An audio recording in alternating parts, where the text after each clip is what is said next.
สยามเห็นตรงหาสยามเห็นตรงสิตรงปลาสิตรงปลาหอยนา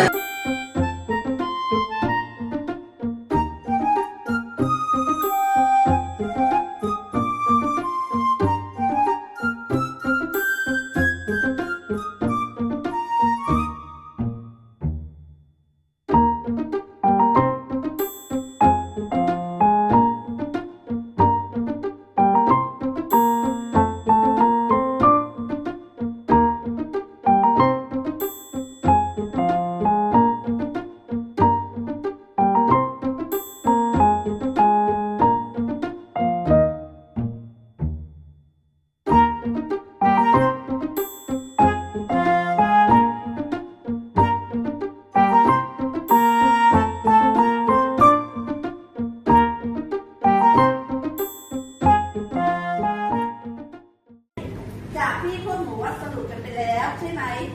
ก็คือครั้งที่หนึ่งที่เราทำทะเลในกล่องเป็นการเป่าด้วยปากเนาะทรายกับ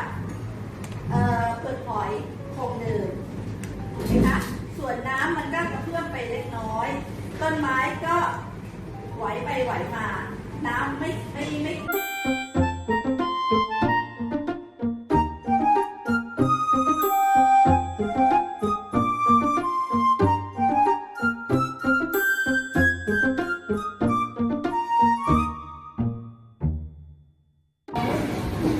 สวัสดีค่ะ หนูชื่อเด็กหญิงจิตรานุชเทอำรุงชั้นป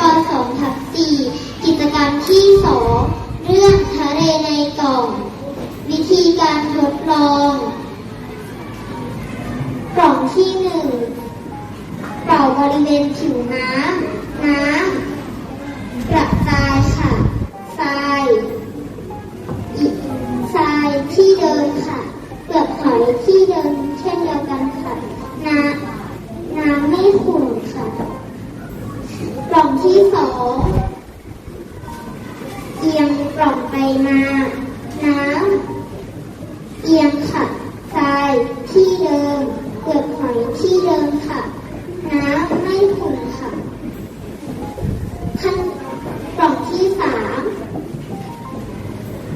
เขย่ากล่องค่ะน้ำ